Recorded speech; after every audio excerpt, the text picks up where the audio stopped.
Sons da Terra.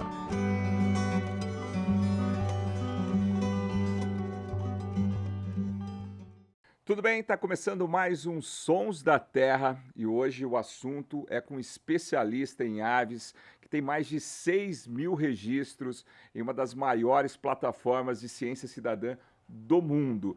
Para bater esse papo, tenho aqui a Ananda Porto, minha colega do Terra da Gente. Tudo bem, Ananda? Tudo bem, Paula? Bom estar aqui com vocês e hoje com esse convidado tão especial, né, o Fábio Olmos. Obrigada, Fábio, pela presença. Fábio Olmos, ornitólogo, viajou o mundo, ele tem uma relação muito especial com as aves marinhas, nós vamos falar também aqui, mas ele é formado em biologia pela Unicamp e viajou o mundo, né?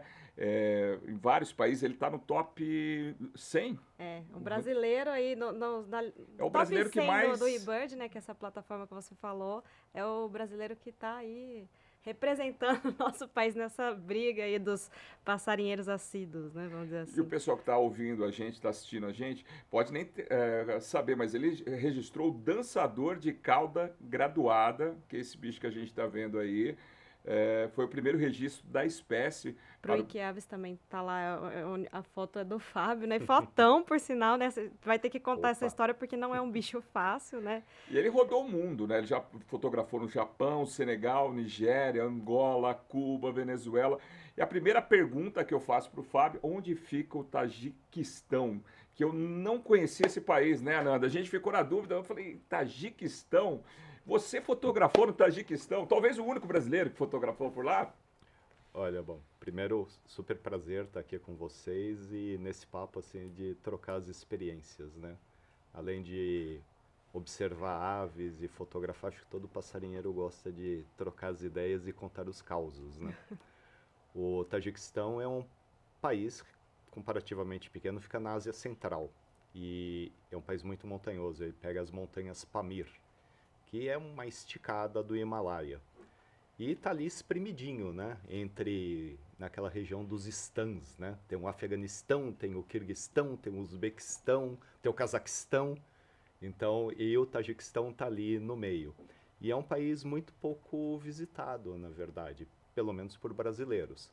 É interessante, existem brasileiros lá que eu encontrei, são pessoas que trabalham na área de mineração, porque o Tajiquistão é um país rico em recursos minerais, mas em termos de turismo, eu vou dizer, quando eu visitei, eu fui o único que eu encontrei. E como você fez para chegar até lá?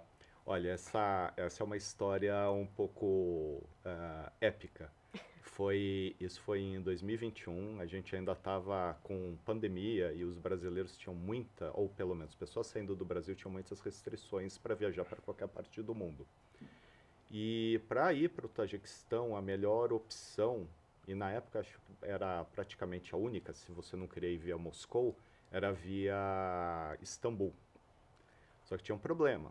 Você podia voar de São Paulo para Istambul, mas para fazer a conexão, mas não conseguia ficar em Istambul.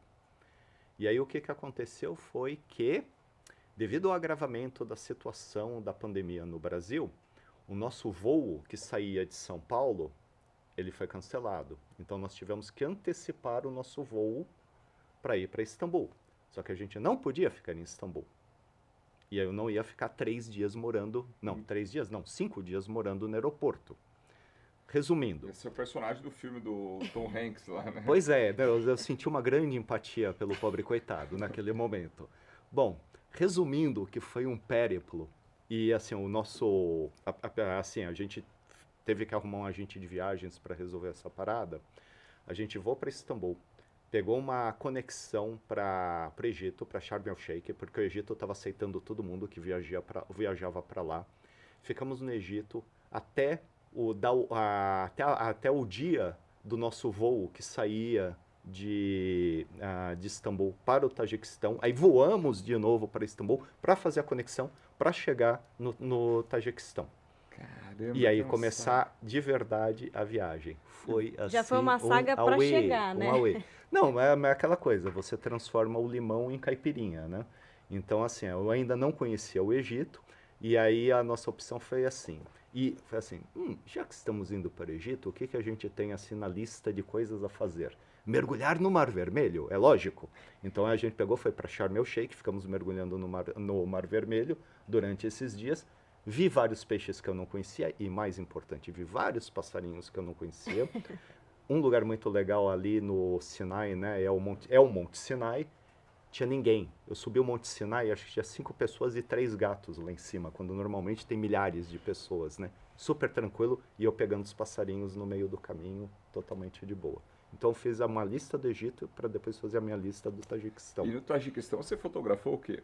Então, Tajiquistão, nós tivemos lá no... Primeiro, só um parênteses, por que a escolha do Tajiquistão? Você podia ir para o Egito que você não conhecia, já que é mais famoso, né? Conhecido como Sabe destino. aquela coisa assim que o desconhecido te atrai? E o Tajiquistão foi o seguinte, ninguém vai para o Tajiquistão, né? E, exceto a turma que faz de bicicleta a Pamir Road, mas isso é uma coisa da turma da bike.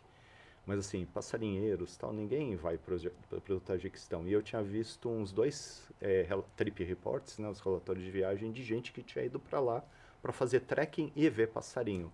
Eu olhei assim, cara, isso é muito interessante. E eu entrei em contato com quem tinha organizado a viagem, né, desse pessoal que tinha feito o trip report. E eu me organizei com eles, né? Na verdade, assim, eles são uma ONG que trabalha com conservação de base comunitária lá no Tajiquistão. E me organizei com eles e, cara, funcionou muito bem. Mas assim, por que o Tajiquistão? Pensa só, Montanhas Pamir. Ali você tem a Rota da Seda que cruzava. Ninguém vai. A gente não sabia, não tinha muita ideia assim, exatamente do que podia encontrar. E um dos nossos objetivos era assim, não era só passarinho, era ver também alguns mamíferos, que lá tem alguns bichões assim em particular. Tem, por exemplo, o carneiro de Marco Polo, que é o maior carneiro selvagem que existe no mundo.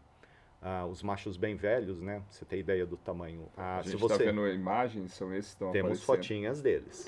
Então, assim, os machos mais velhos, a curvatura do chifre, se você mede, passa de 1,70 m. E onde você fez essas imagens que a gente Isso foi nas Montanhas Pamir, num lugar chamado Alishur. A quantos? Ali a gente estava a mais de 4.000 metros. Que coisa. Eu gosto de montanhas. Mas enfim, a gente estava querendo ver o Carneiro e Marco Polo, tem o Marco, tem outros bichos, e a gente foi tentar também o Leopardo da Neve, né? Que infelizmente nos deu cano, mas a gente... Mas a viagem assim, foi aproveitada, a né? viagem foi fantástica. E entre as aves, qual foi o destaque? Então, entre as aves, assim, a gente viu...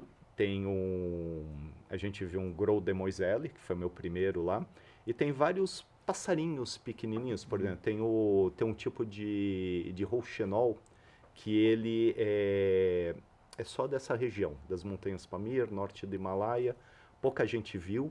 Aí teve outros bichos, né, que acho que não tem nem nome em português, ou teria... cortisol argue, do Tibete. Remédio, né? Não, pense, é nome de remédio, né? Então, assim, é o Tibetan Sun Grouse que a gente encontrou, e esse foi um dos grandes momentos da viagem. Mas enfim, e fora aventura, né? Imagina, você tá num jipão 4x4 tal, temperatura, sei lá, -20, batendo em -30, e a estrada é o quê? É o rio congelado, você vai por cima. E eu acho que o mais legal dessas aventuras, assim, é o inusitado, né? Você falou do seu registro do Gros de Moiselle, assim que fala? De Moiselle. De Moiselle. Que foi no momento que você não estava esperando, né? Você estava chegando num hotel, onde que era? Então, isso foi interessante, que não devia estar nevando tanto, tá? Já devia ser a primavera, as coisas surgindo, flores verdes e tal. Virou o tempo e foi uma nevasca imensa quando a gente estava chegando na vila, né, em Alishur, onde ficamos hospedados. E a gente foi ficar numa pousadinha, num homestay. Que é um negócio bem legal, é turismo de base comunitária, que é uma coisa que eu sou muito fã. Bom, então, a nuvem super baixa, né, 10 metros de altura a nuvem, não tinha teto de voo, e início de primavera, então os bichos migratórios estão passando. E aí, por conta da tempestade, esse Gros de Moiselle, né, que eles passam o inverno na Índia, no norte da Índia, e depois vão para a Mongólia, sul da Rússia, Cazaquistão e por aí. Então, eles atravessam o Tajiquistão na migração. Cara, sem teto de voo, o que é que aconteceu? Esse aí teve que fazer um pouso forçado e pousou onde? Do lado da nossa Cara, pousada. sério. Então, assim, Sorte. eu tô lá no quarto, eu olho assim pela janela e eu, peraí, o que que é aquilo? Meu Deus, é um grão de Moiselle. Ei, com licença aí. A gente saiu, a neve tinha parado de cair e tal, tava beleza, só aquele friozinho básico, né? Menos 20 alguma coisa. Mas vamos lá, e o Grow lá olhando pra minha cara, eu olhando pro Grow, fotografando, dizendo muito obrigado. Não E era aí assim que você imaginava o primeiro encontro. não era assim que eu imaginava o primeiro encontro, definitivamente não ali. E o legal é isso, é o inusitado, né? Sim. Você pega assim, mas o que você está fazendo aqui, cara? É a tempestade, sabe como Mas isso é que é o bacana da observação de aves, né? Se você vai muito. É claro que você estuda Você tem um foco, um é, objetivo. e as características da ave, onde ela vai. Mas às vezes o inesperado acontece e a gente tem que estar ligado, né? Tem que Então, você tem que. Essa é uma das coisas que eu mais gosto, né? Do inesperado e tal. Eu, quando viajo, eu sempre tento fazer a lição de casa para quando você vê algo Tá que não viu preparado. antes, pelo menos estar É. preparado para saber, é tal coisa. Mas às vezes, assim, eu hoje estou meio que graduando isso para dar o espaço para surpresa. E as surpresas, cara, são muito legais. Teve uma vez, nessa época eu trabalhava ainda com consultoria. Eu estava lá no sul do Pará, na região da BR-163, em Novo Progresso. É um lugar meio famoso hoje em dia. Estávamos lá, estava com um colega, o Fernando Pacheco, fazendo inventário de aves ali para um licenciamento. Eis que a gente olha assim, na beira da mata, né? A gente em um ramal. O que está lá?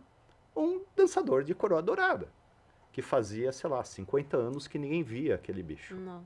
A gente, nossa. De repente. Fizeram assim, tadã! A gente, na verdade, estava supondo Mas que o aí bicho você poderia estava estar lá. preparado Não, então- para identificar, né? Esse é o ponto todo. Bateu o olho, a gente sabia o que era, né? Sim. E aí depois, assim, a gente conseguiu documentar a espécie e tal. Saiu até um trabalhinho que foi a redescoberta desse bicho. Que, aliás, ele é bem interessante. É um daqueles poucos casos, assim, que foi comprovado, né? Uma espécie que surge a partir da hibridação de outras duas espécies. Que não é algo tão comum assim entre aves. E foi legal. E ele é muito restrito a essa região do sul do Pará. Novo Progresso, eu acho que é o município, ele é o maior em território ali naquela região, não é? Eu acho que o maior é o Santarém. E aí Novo Progresso dividiu. Eu realmente não lembro como é que falo, estão os acho que em detalhes. território, eu não Sim, tenho em dúvida. extensão. Agora, o Fábio, a gente estava conversando aqui fora do ar, né, Ananda? Ele tem uma curiosidade, né, que ele estava falando pra gente, que é uma história ótima, lá na África, né? Que quase um elefante deu um susto em vocês aí, como que é? Não, ele não quase deu susto, ele deu susto, mas foi interessante, né, a interação. Não sei quem Eu que falo tá- quase porque vocês estavam de boa lá, tava tranquilão, Não, né? acho que assim, é toda uma questão de um olhar para o Perspectiva. outro e assim, fazer uma avaliação da situação, né? Então, a história é que foi uma viagem de férias, estava com a minha esposa na Tanzânia e no jantar, Aliás, a sua esposa é sua parceira de viagem. eu arrasto ela Como para que é o nome todas. dela? A Rita. A Rita tá ouvindo aqui, ele tava contando suas histórias. A Rita tem que ter espírito aventureiro também. A Rita é assim, depois vamos lá, estamos juntos há quase 30 anos já, né? Então, Ela conhece bem. Conhece bem e sabe o que esperar. Mas ela é super parceira nessas aventuras, né? Mas então, estávamos jantando e aí o nosso guia disse, olha, tem uma corujinha cantando, né? Uma African Scopsal. Eu falei, poxa vida, eu não tenho foto dessa espécie. Então, acabei de jantar, a corujinha estava cantando bastante. Aí fomos até a nossa barraca, né? É um daqueles lugares na África, uma das reservas, onde eles montam tendas bem grandes, né? Cabe uma cama de casal, pra você ter ideia. E isso só funciona durante parte do ano, então não funciona como uma pousada permanente, uma coisa temporária. Mas enfim, entramos na nossa tenda, peguei o equipamento para playback, uma câmera, a lanterna e tal. Chegamos, a corujinha está cantando aqui, isso bem do lado da nossa barraca. Toquei, vi um movimento, chegaram duas corujinhas, né? Aí coloquei a luz, pedi para a Rita segurar a lanterna enquanto eu estava focando. O problema é que a lanterna estava meio fraquinha, né? E sabe, o foco da câmera fica Saindo, saindo, né? Eu, caramba! Peguei, passei para manual, foquei no manual e, ok, agora eu consigo a foto. Aí a Rita tirou a luz. Aí eu congelado, né, para não perder o foco preciso que eu havia conseguido. Disse, por que você tirou a luz da coruja? E a resposta dela foi, tem um elefante aqui do lado. Eu, como assim, por exemplo, tem um elefante aí do lado? Tem um elefante aqui do lado. O que o elefante está fazendo? Ele está comendo. Ah, então não tem problema. Põe a luz de volta na coruja. Aí ela pôs a luz de volta na coruja, eu fiz as fotos e tal. Aí finalmente consegui descongelar, né? Para não porque eu estava congelado por conta do foco. Ilumei, estava lá um elefante do lado da nossa barraca comendo. Aí beleza, né? Oi, elefante e tal. E Entramos. deu algum receio assim ou não? Só para o pessoal entender que está assistindo, na África é comum acidentes Acidente. graves até com elefantes, né? Sim, as pessoas se aproximam demais, o elefante está num mau dia ou se sente ameaçado, fêmea com filhote, macho que está com muita testosterona, teve uma experiência ruim com seres humanos e às vezes alguém se dá mal nesse encontro, né? Você falou até que dá para identificar quando o macho está com muito... Sim, é uma condição chamada MUST, né? Então ele tem um corrimento assim do lado da têmpora. Se você vê um elefante macho com esse corrimento, não chega perto, não. Ele tem testosterona demais e pode ser muito agressivo. Não, eu imagino porque você estava assim, ó, com entusiasmo do registro das corujinhas, de garantir o registro da coruja, e daí de repente vem essa... A gente falando de surpresa aqui na observação de aves, esse daí talvez pode ser uma surpresa com um pouquinho de susto, não sei. Foi uma foi uma grande surpresa, uma surpresa com algumas toneladas ali do lado, né? E, puxa vida, mas assim, aí, ok, o elefante estava de boa, a linguagem corporal estava ok, né? Ele continuava comendo e nos ignorando.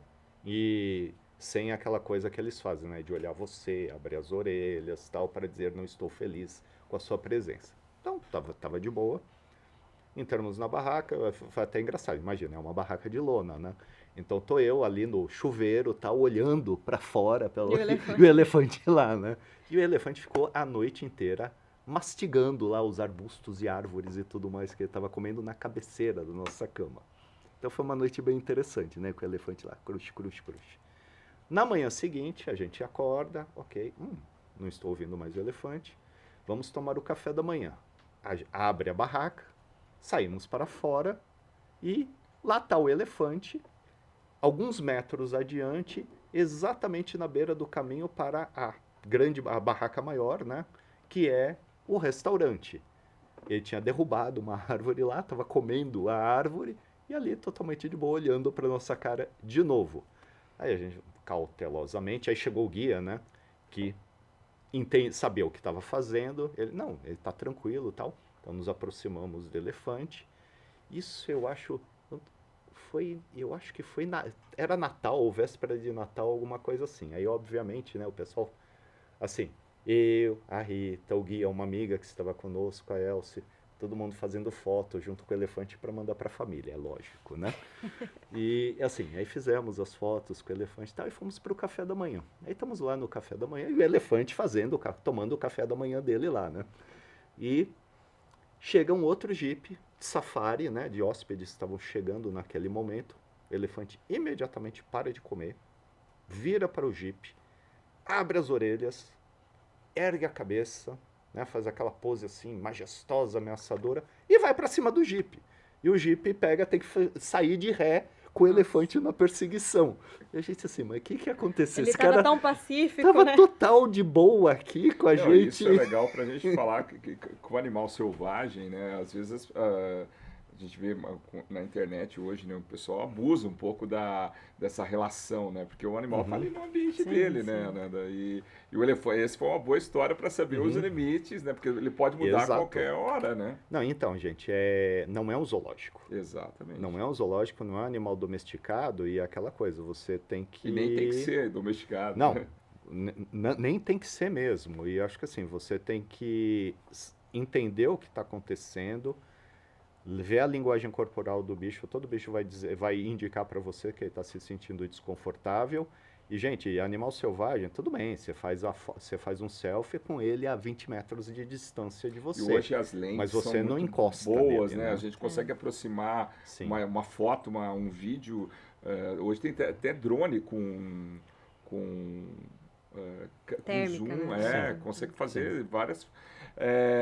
Ô Fábio, Ananda, vamos falar do dançador de cauda graduada, né? Explica pra gente por que Não, que eu acho que assim, dá pra gente ficar aqui, né, tem horas e história. mais horas, E ele é bom contador de história, bom isso que é contador de histórias. Eu bacana. acho que o Fábio devia fazer criar um livro Você ali pensou dos nisso, Fábio? bastidores, porque ele já, como ornitólogo, né, já tá trabalhando com as aves, mas ele já até me falou assim, ornitólogo quando tá de férias é observador de aves, não tá trabalhando, mas tá observando, né? Então, o que tem de história, se a gente pensar nessa quantidade de espécies, mais de quase 7.000 espécies, né? Tá com 6.930 espécies já observadas. Cada espécie deve ter uma história, mas vamos trazer um pouquinho para o Brasil, né? E você estava contando que você fez o registro ano passado, lá no Acre, do dançador de cauda graduada. E aí ele simplesmente contou assim, eu fiz lá, a gente estava falando sobre o Acre e tal, ele falou desse registro. Eu fui abrir para ver a foto, é um fotão, sabe? Não só fez o primeiro registro, como fez o fotão desse dançador Já aí, que é dessa pra ave fazer, vou dançarina. fazer bem feito, né? Só que eu acho que vale você contar também, né? Porque como que você conseguiu esse registro? É que você tentou depois voltar lá em outras áreas e tal, não deu certo, né? Então, eu acho legal você contar esse bastidor. E aí, depois também, uma outra história só pra gente não deixar passar, que foi recente, de uma passarinhada que ele fez em Gana, que tem uma ave ali que, entre tantas bonitas e coloridas, uma em especial, acho que chama a nossa atenção por parecer de mentira, parecer um bichinho de massinha, mas... Vamos retomar, então conta pra gente essa história desse registro. Primeiro pro Iquiaves ali, né? Como Tá. que é a emoção de conseguir o registro e como que você conseguiu isso, né? Então, o dançador, vou dar um pouquinho de contexto, né? Eu trabalho no desenvolvimento de projetos de conservação de florestas que são financiados pelo mercado de carbono. Então, eu trabalho, basicamente o que eu faço é trabalhar no setor de conservação financiado por capital privado, que a gente acha que é uma das alternativas se a gente quer conservar grandes extensões de florestas nativas e tudo mais. E nós temos, né, a empresa para a qual eu trabalho tem uma área que foi adquirida no Acre, onde estávamos ali fazendo alguns estudos necessários para quantificar quanto de carbono tem ali na área e fazer as modelagens e tudo mais.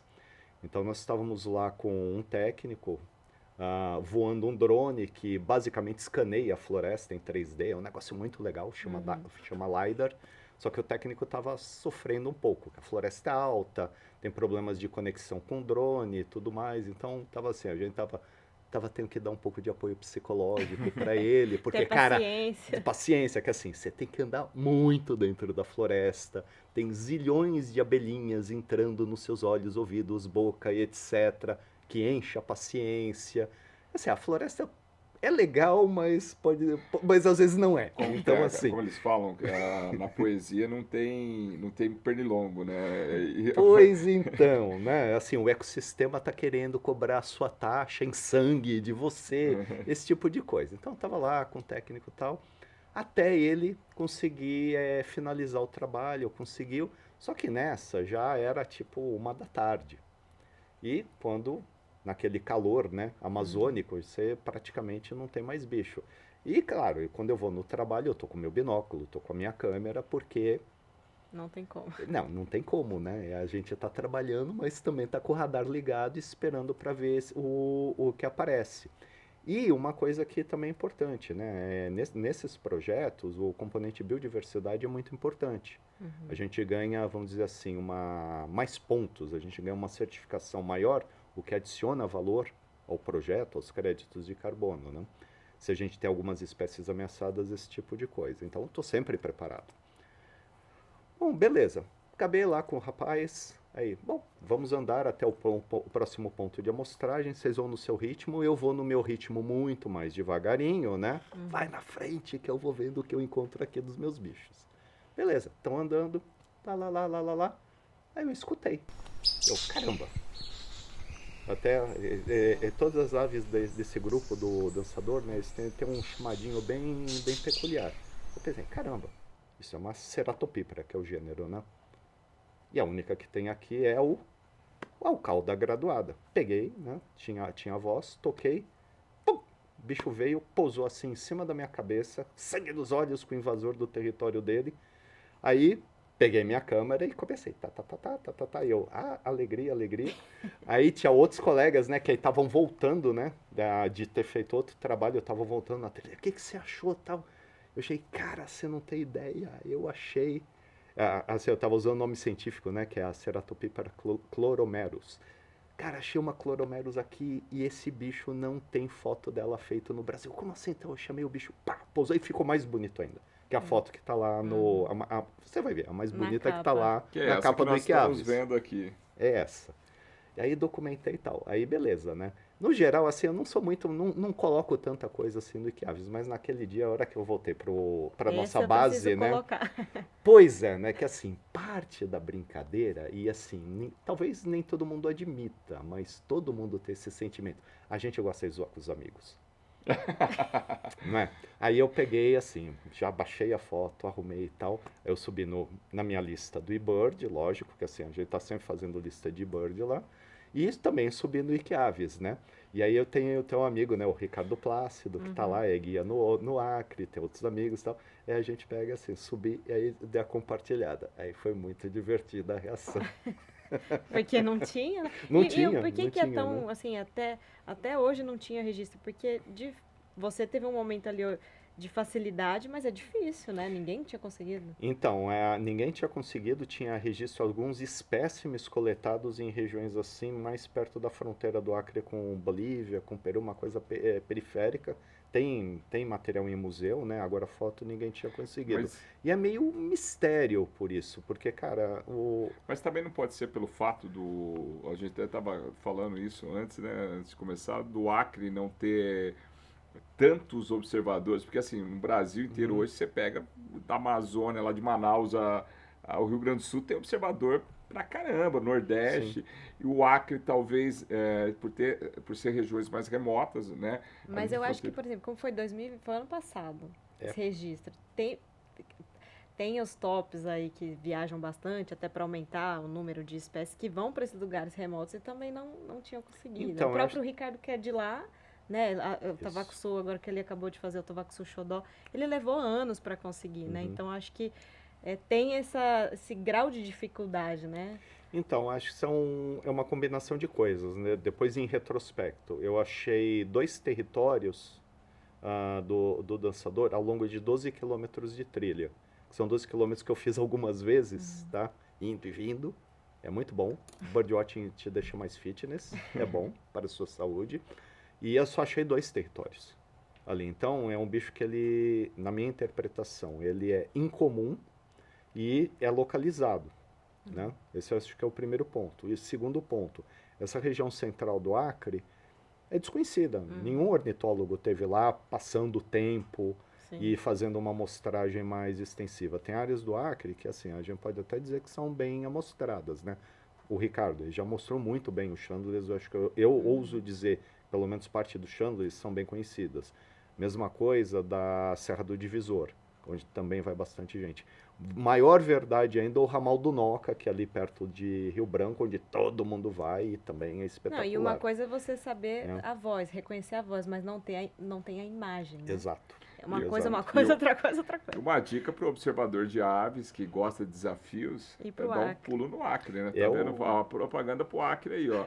Porque realmente é um lugar que pode ser descobertas aves que estão ali na fronteira com outros países, né? E podem ser Sim. registradas pela primeira vez no Brasil, né? Sim, o Acre eu acho que tem assim vamos dizer, um menu de espécies que muito particular, que no Brasil ali é que nós vamos encontrá-las. Tem espécies que, cara, só no Acre, né, tem lá na Serra do Divisor, né, tem uma espécie de choca que é só de lá. Sim. Então, é lá ou é lá, né? E é um estado, para mim, é absolutamente fascinante. Quando você olha a parte de história e pré-história, né? Uma Sim. coisa que, aliás, fica a dica para quem for visitar o Acre. Vai no museu da Universidade Federal, né? Lá o laboratório do professor Edson Guilherme, que é um amigo nosso, para ver os fósseis dos jacarés gigantes do Acre. É um Ó. estado que eu não conheço É ainda, mas sou. um negócio assim, deixa qualquer criança como eu assim alucinada. Você não sai de lá. a ficar abraçado com purossauros e com os gaviais gigantes e tudo mais. Viagem no tempo. Não, é muito bacana, é muito impressionante. É um estado que eu não conheço, mas que eu tenho uma vontade louca de conhecer por esses desafios, né? As histórias que a gente conhece, ouve, né? E você só está reforçando isso. Bora lá, vamos conhecer o Rio Muru. Vamos lá, vamos acompanhar o Fábio na expedição lá. O Fábio, a Nanda falou de outra espécie, né? Vamos pôr a imagem aqui. A gente até fez uma reportagem recentemente para o site Terra da Gente com o João Quental. E aí, mostrando essa ave, né? Que acho que ela chamou muita atenção.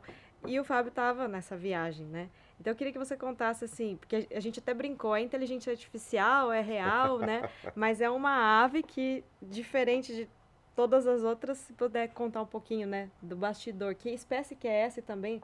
Não é fácil de ser avistada porque fica num ambiente escuro. Como que foi um pouquinho dessa aventura aí também? Então, essa foi uma viagem que nós fizemos para Gana agora em dezembro. Aquela coisa, Natal e Ano Novo é aquele períodozinho, né? A gente sempre tenta escapar para ir para lugares mais tranquilos. Tajiquistão, né? Isso. Não, o Tajiquistão não foi nesse período, mas a gente busca lugares assim que são tranquilos. No caso, Gana, né? Foi a escolha desse ano. Aliás, assim, o preço tava bom, tá? Para passarinhar lá, mais barato. Cara, acho que é mais barato que muitos lugares aqui no Brasil. Foi a sua primeira vez lá? Foi a minha primeira vez em Gana. Mas o que acontece em Gana, né? Assim, um pouquinho de biogeografia da África, né? A África Ocidental tem florestas tropicais, são irmãs das florestas aqui da Amazônia, né? Que são as florestas da Bacia do Congo.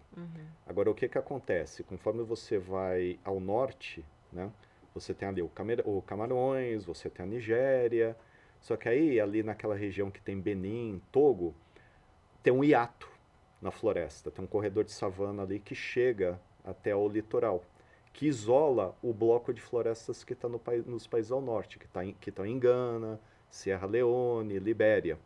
Então essas florestas, né, que estão aí mais ao norte, que são florestas assim, árvores gigantes, tal. Na verdade, algumas florestas dão uma humilhada na Amazônia, na real, que as árvores são bem grandes mesmo. Então essas florestas da Guiné Superior. Bom, pelo fato delas estarem isoladas da Bacia do Congo, tem um monte de aves que só existem nessas florestas, vários endemismos. Então ali tem um monte de coisa especial. E essa é uma delas? E essa é uma delas, que é um dos picatartes. Tem duas espécies de picatartes. Tem uma que está ali do sul da Nigéria, Camarões, Gabão, etc. Ou seja, é o bicho da Bacia do Congo. E tem o picatartes, que é esse, né, que o João apresentou para vocês, que está lá nessas florestas da Guiné. Então, e esse bicho, ele é uma família, só tem duas espécies, é um bicho esquisitíssimo, assim, as relações evolutivas dele. E quando você olha, é assim, como você disse, parece um treco gerado por inteligência artificial, é diferentaço. Que é essa imagem que a gente está vendo aí. Isso. E, assim, ele tem uma particularidade, né? Só ocorre em áreas de floresta onde tem afloramentos de rocha. Por quê?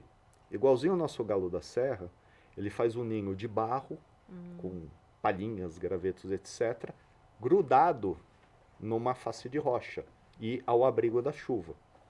Que é uma coisa que, assim, quem vai aqui para Presidente Figueiredo, por exemplo, vai lá na gruta vai lá nas grutas, nas cavernas, e vai ter o ninho do galo da serra ali no paredão de pedra. O picatartes faz a mesma coisa. E ele faz colônias.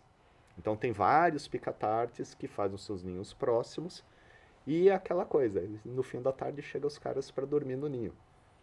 Então, o que acontece? É uma ave razoavelmente grande e que tem endereço conhecido. Então, para os caçadores, etc., é muito fácil. E junta isso com destruição de ambiente, não é à toa que esse bicho tá ameaçado, né? Só que é um bicho que todo observador de aves quer ver. A hora que você sabe que existe um picatartes, olha aquele bicho, você pensa, não, esse eu tenho que pôr na minha lista, né? Eu quero fazer fotos disso. Então tem essa demanda. E aí o que acontece? Ali em Gana, esse operador essa empresa de observação de aves também tem uma fundação dedicada à conservação. Então você vê, né? Você tem um negócio privado que também tem uma parte de filantropia ligada à conservação. Bom, tem essa floresta que está junto de uma vila. O que os caras... E a vila, né, os humanos são sempre o problema para os bichos. O que eles fizeram? Resumindo, eles trabalham com o pessoal da vila, e a fundação criou uma escola para o pessoal da vila, que hoje atende umas 300 crianças ou mais, tá? E o legal, tem lá a placa com a foto do o desenho do Picatartes na escola e tal. Eles construíram a pousada, treinaram o pessoal da vila para fazer o receptivo turístico. Então você tem um turismo de base comunitária e a turma faz o quê? Protege a floresta, faz a patrulha ali para evitar que você tenha o caçador, o pessoal roubando madeira, etc. E monitoram os picatartes. Então hoje você chega lá, você fica na pousada na vila, que é genial, é muito boa, tá? Aliás, a comida adorei, tá? É muito bom o negócio. Você vai, caminha até a floresta, tá lá, plaquinha, tudo limitado, as coisas. Você vai até o bloco de pedra gigante, onde estão os ninhos de picatartes grudados.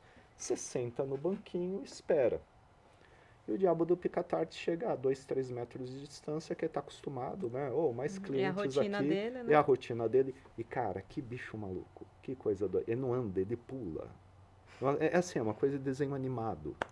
Imagina. É coisa de desenho animado. Quer ver aquela coisa saltitando igual uma bola, né? E é um bicho grandote, né? Cabo comprido e tal. Vem, poing, pulando. E para na sua frente. Ele faz algum barulho, assim? Cara, não vi ele fazendo barulho nenhum. Agora é muito engraçado.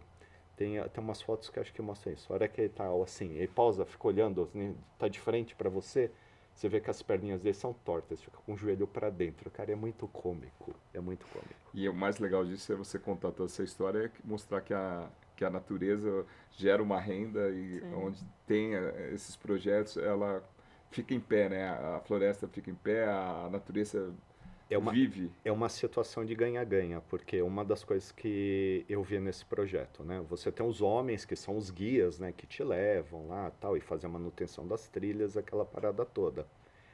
No receptivo turístico, são as mulheres que estão cuidando dali. Estão na cozinha, estão cuidando ali dos quartos e de tudo. E se você pensa assim, em sociedades africanas tradicionais, as mulheres, vou fazer uma pequena caricatura, elas são um pouco mais que eletrodoméstico, tá?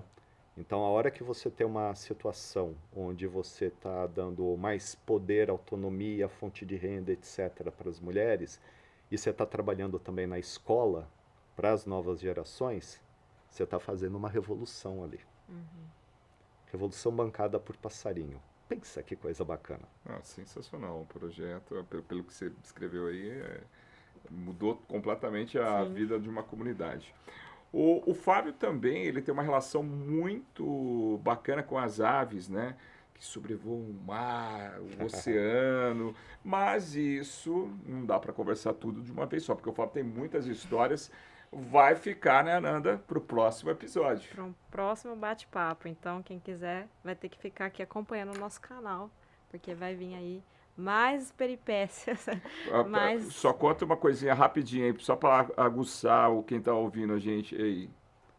Bom, imagine assim, você está no mar, com ondas de 8, 9 metros batendo, de um ciclone extratropical batendo contra o seu barco. A tripulação ali no beliche, alguns rezando, outros fingindo que não estão rezando, e você tá ali no convés vendo albatrozes e petréis brincando. Como não amar esse tipo de situação? Bom, a gente vai continuar esse bate-papo aqui, mas vocês vão ter que esperar para o próximo episódio, tá bom? Deixa seu comentário aí embaixo, dá uma curtida aí na nossa página, nosso canal. Enfim, acompanha o Terra da Gente, né, Ananda? Mais alguma... Não, fica aí que vem mais coisa boa pela frente. Fábio, então nós vamos parcialmente se despedir aqui, mas a gente continua a nossa conversa. Até a próxima. Valeu, pessoal. Tchau, tchau. Valeu. Sons da Terra.